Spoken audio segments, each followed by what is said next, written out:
ہر غیبت کرنے والے تانے دینے والے کی خرابی ہے جو مال جمع کرتا ہے اور اس کو گن گن کر رکھتا ہے،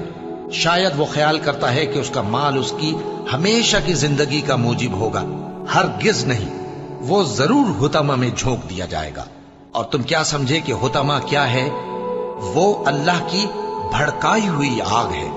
جو دلوں تک جا پہنچے گی، بے شک وہ اس میں بند کر دیے جائیں گے، یعنی آگ کے لمبے لمبے ستونوں میں۔ ابو لہب کے ہاتھ ٹوٹ گئے اور وہ خود ہلاک ہو گیا، نہ تو اس کا مال ہی اس کے کچھ کام آیا اور نہ وہ جو اس نے کمایا، کہ انسان اپنے پروردگار کا بڑا ناشکرا ہے، اور وہ اس بات سے آگاہ بھی ہے، اور بے شک وہ مال سے بہت محبت کرنے والا ہے۔ کیا وہ اس وقت کو نہیں جانتا کہ جب مردے قبروں میں سے باہر نکال لیے جائیں گے اور جو بھید دلوں میں ہیں وہ ظاہر کر دیے جائیں گے، بے شک ان کا پروردگار اس روز ان سے خوب واقف ہوگا۔ سو جس نے اللہ کے رستے میں مال دیا اور پرہیزگاری کی اور بہترین بات یعنی کلمہ توحید کو سچ جانا، تو اس کو ہم آسان طریقے کی توفیق دیں گے، اور جس نے بخل کیا اور بے پرواہ بنا رہا اور بہترین بات کو جھوٹ سمجھا، تو ہم اسے رفتہ رفتہ سختی میں پہنچا دیں گے، اور جب وہ دوزخ کے گڑھے میں گرے گا تو اس کا مال اس کے کچھ بھی کام نہ آئے گا۔ یقیناً راہ دکھا دینا ہمارا ذمہ ہے، اور بے شک آخرت اور دنیا ہماری ہی ملکیت ہے۔ سو میں نے تم کو بھڑکتی آگ سے خبردار کر دیا ہے، اس میں وہی داخل ہوگا جو بڑا بدبخت ہے، جس نے جھٹلایا اور منہ پھیرا، اور جو بڑا پرہیزگار ہے وہ اس سے بچا لیا جائے گا۔ وہ جو اپنا مال دیتا ہے تاکہ پاک ہو، اور اس لیے نہیں دیتا کہ اس پر کسی کا احسان ہے جس کا بدلہ اتارا جائے، بلکہ اپنے رب اعلیٰ کی رضامندی حاصل کرنے کے لیے دیتا ہے، اور وہ عنقریب خوش ہو جائے گا۔ مگر انسان عجیب مخلوق ہے کہ جب اس کا پروردگار اس کو آزماتا ہے کہ اسے عزت دیتا اور نعمت بخشتا ہے تو کہتا ہے کہ میرے پروردگار نے مجھے عزت بخشی، اور جب دوسری طرح آزماتا ہے کہ اس پر روزی تنگ کر دیتا ہے تو کہتا ہے کہ میرے پروردگار نے مجھے ذلیل کیا۔ یوں نہیں، بلکہ تم لوگ یتیم کی خاطر نہیں کرتے اور نہ مسکین کو کھانا کھلانے کی ترغیب دیتے ہو، اور میراث کے مال کو سمیٹ کر کھا جاتے ہو، اور مال کو بہت ہی عزیز رکھتے ہو۔ مجھے اس شخص سے سمجھ لینے دو جس کو میں نے اکیلا پیدا کیا، اور میں نے اس کو بہت سا مال دیا اور ہر وقت حاضر رہنے والے بیٹے دیے، اور اس کو ہر طرح کے سامان میں وسعت دی، پھر بھی لالچ رکھتا ہے کہ میں اسے اور زیادہ دوں۔ ایسا ہرگز نہیں ہوگا، یہ ہماری آیتوں کا بڑا مخالف رہا ہے۔ میں اسے ایک بڑی چڑھائی چڑھاؤں گا، اس نے غور و فکر کیا اور ایک بات ٹھہرا لی، یہ مارا جائے، اس نے کیسی تجویز کی، پھر یہ مارا جائے، اس نے یہ کیسی تجویز کی، پھر اس نے نگاہ کی، پھر تیوری چڑھائی اور منہ بگاڑا، پھر پیٹ پھیر کر چلا اور تکبر کیا، پھر کہنے لگا یہ تو جادو ہے جو پہلے لوگوں سے برابر ہوتا آیا ہے، پھر بولا یہ اللہ کا کلام نہیں بلکہ بشر کا کلام ہے، میں عنقریب اس کو سقر میں داخل کروں گا۔ اور تم کیا سمجھے کہ سقر کیا ہے؟ وہ ایسی آگ ہے کہ نہ باقی رکھے گی اور نہ چھوڑے گی، اور بدن کو جھلس کر سیاہ کر دے گی، اس پر 19 داروغہ ہیں۔ جب لوگوں نے نہ مانا تو نوح نے اللہ سے عرض کی کہ پروردگار، میں اپنی قوم کو رات دن بلاتا رہا، لیکن میرے بلانے سے وہ اور زیادہ گریز کرتے رہے۔ جب میں نے ان کو بلایا کہ توبہ کریں اور تو ان کو معاف فرمائے، تو انہوں نے اپنے کانوں میں انگلیاں دے لی اور اپنے اوپر کپڑے اوڑھ لیے اور اڑ گئے اور خوب تکبر کرنے لگے۔ پھر میں ان کو بلند آواز سے بھی بلاتا رہا، پھر علانیہ بھی اور رازداری سے بھی سمجھاتا رہا۔ پھر میں نے کہا کہ اپنے پروردگار سے معافی مانگو کہ وہ بڑا معاف کرنے والا ہے، وہ تم پر آسمان سے موسلا دھار میں برسائے گا اور تمہارے مال اور بیٹوں میں اضافہ کرے گا اور تمہیں باغ عطا کرے گا اور ان میں تمہارے لیے نہریں بہا دے گا۔ تم کو کیا ہوا ہے کہ تم اللہ کی عظمت کا اعتقاد نہیں رکھتے، حالانکہ اس نے تم کو طرح طرح کی حالتوں میں پیدا کیا ہے؟ کیا تم نے نہیں دیکھا کہ اللہ نے 7 آسمان کیسے اوپر تلے بنائے ہیں، اور چاند کو ان میں روشن بنایا ہے اور سورج کو چراغ بنا دیا ہے؟ اور اللہ ہی نے تم کو زمین سے ایک خاص طرح سے پیدا کیا ہے، پھر اسی میں تمہیں وہ لوٹا دے گا اور اسی سے تم کو نکال کھڑا کرے گا۔ اور اللہ ہی نے زمین کو تمہارے لیے فرش بنایا تاکہ اس کے بڑے بڑے کشادہ رستوں میں چلو پھرو۔ آخر میں نوح نے عرض کی کہ میرے پروردگار، یہ لوگ میرے کہنے پر نہیں چلے اور ایسوں کے تابع ہوئے ہیں جن کو ان کے مال اور اولاد نے نقصان کے سوا کچھ فائدہ نہ دیا، اور وہ بڑی بڑی چالیں چلے اور کہنے لگے کہ اپنے معبودوں کو ہرگز نہ چھوڑنا، اور ود اور سوا اور یغوث اور یعوق اور نصر کو کبھی نہ چھوڑنا، اور اے پروردگار انہوں نے بہت لوگوں کو گمراہ کر دیا ہے، اور تو ان ظالموں کو اور زیادہ گمراہ کر دے۔ آخر وہ اپنے گناہوں کے سبب پہلے غرقاب کر دیے گئے،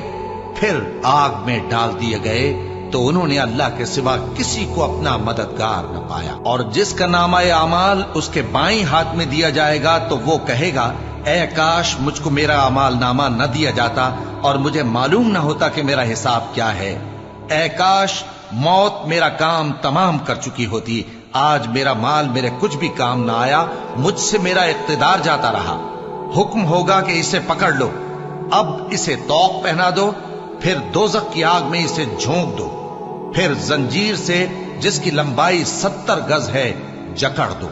یہ نہ تو اللہ عظمت والے پر ایمان لاتا تھا اور نہ فقیر کے کھانا کھلانے کی ترغیب دیتا تھا، سو آج اس کا بھی یہاں کوئی دوست نہیں اور نہ اس کے لیے کوئی کھانا ہے سوائے زخموں کے دھون کے، جس کو گناہگاروں کے سوا کوئی نہیں کھائے گا۔ تحقیق تمہارا پروردگار اس کو بھی خوب جانتا ہے جو اس کے رستے سے بھٹک گیا، اور ان کو بھی خوب جانتا ہے جو سیدھے رستے پر چل رہے ہیں۔ تو تم جھٹلانے والوں کا کہا نہ ماننا، یہ لوگ چاہتے ہیں کہ تم نرمی اختیار کرو تو یہ بھی نرم ہو جائیں، اور کسی ایسے شخص کے کہے میں نہ آ جانا جو بہت قسمیں کھانے والا ہے، ذلیل ہے، شرارت سے اشارے کرنے والا، لگائی بجھائی کرنے والا، مال دینے میں بڑا بخیل، حد سے بڑھا ہوا بدکار، سخت خو اور اس کے علاوہ بدذات ہے، اس سبب سے کہ مال اور بیٹے رکھتا ہے۔ جب اس کو ہماری آیتیں پڑھ کر سنائی جاتی ہیں تو کہتا ہے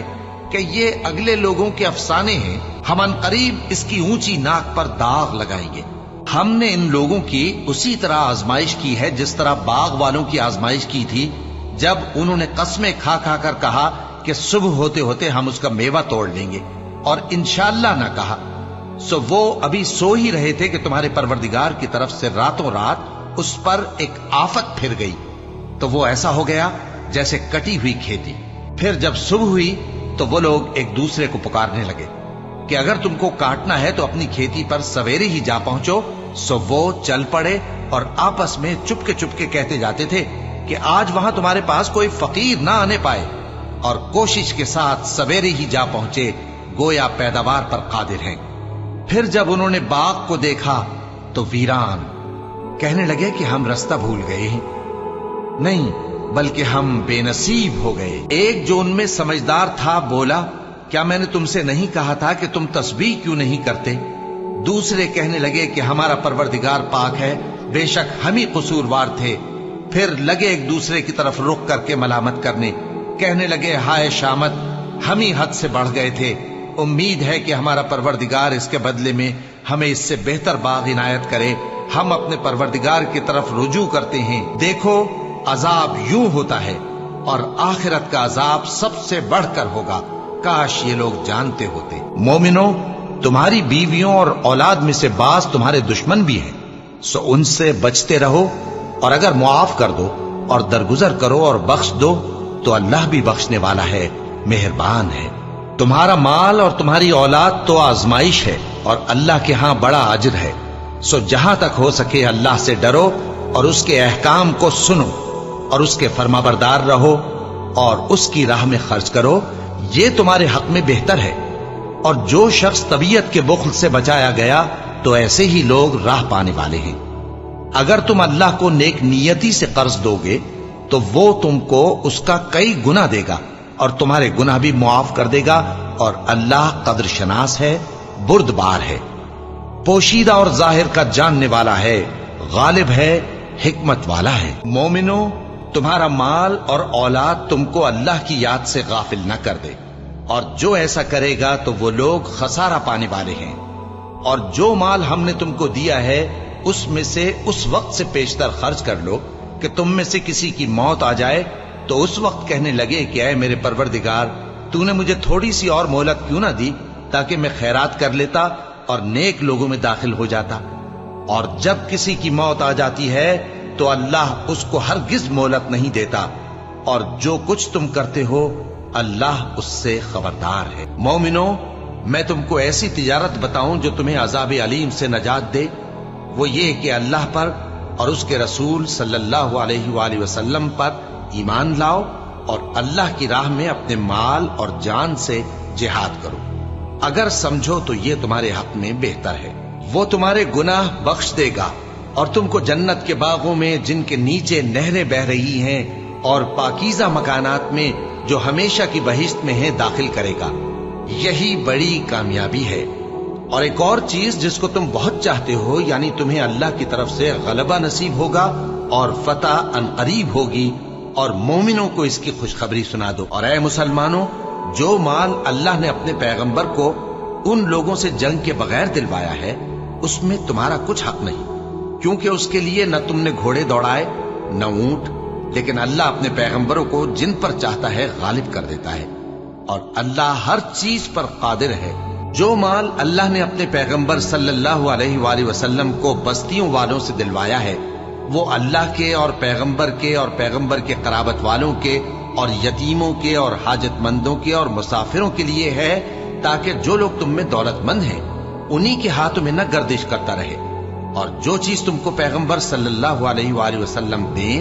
وہ لے لو، اور جس سے منع کریں اس سے باز رہو، اور اللہ سے ڈرتے رہو، بے شک اللہ سخت عذاب دینے والا ہے۔ اور ان ضرورت مند مہاجروں کے لیے بھی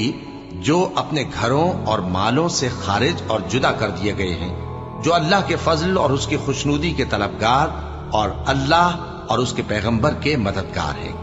یہی لوگ سچے ہیں۔ اور ان لوگوں کے لیے بھی جو مہاجرین سے پہلے اس گھر یعنی مدینے میں مقیم ہیں اور ایمان میں مضبوط ہیں، اور جو لوگ ہجرت کر کے ان کے پاس آتے ہیں وہ ان سے محبت کرتے ہیں، اور جو کچھ ان کو ملا اس سے اپنے دل میں کچھ خواہش اور خلش نہیں پاتے، اور ان کو اپنی جانوں پر مقدم رکھتے ہیں خواہ وہ خود بھی فاقے سے ہوں۔ اور جو شخص خود غرضی سے بچا لیا گیا تو ایسے ہی لوگ بامراد ہیں۔ اور ان کے لیے بھی جو ان مہاجرین کے بعد آئے اور دعا کرتے ہیں کہ اے پروردگار، ہمارے اور ہمارے بھائیوں کے جو ہم سے پہلے ایمان لائے ہیں گناہ معاف فرما، اور مومنوں کی طرف سے ہمارے دل میں کینہ و حسد نہ پیدا ہونے دے۔ اے ہمارے پروردگار، تو بڑا شفقت کرنے والا ہے، مہربان ہے۔ بھلا تم نے ان لوگوں کو نہیں دیکھا جو ایسے لوگوں سے دوستی کرتے ہیں جن پر اللہ کا غضب ہوا؟ وہ نہ تم میں ہے نہ ان میں، اور جان بوجھ کر جھوٹی باتوں پر قسمیں کھاتے ہیں۔ اللہ نے ان کے لیے سخت عذاب تیار کر رکھا ہے۔ یہ جو کچھ کرتے ہیں یقیناً برا ہے۔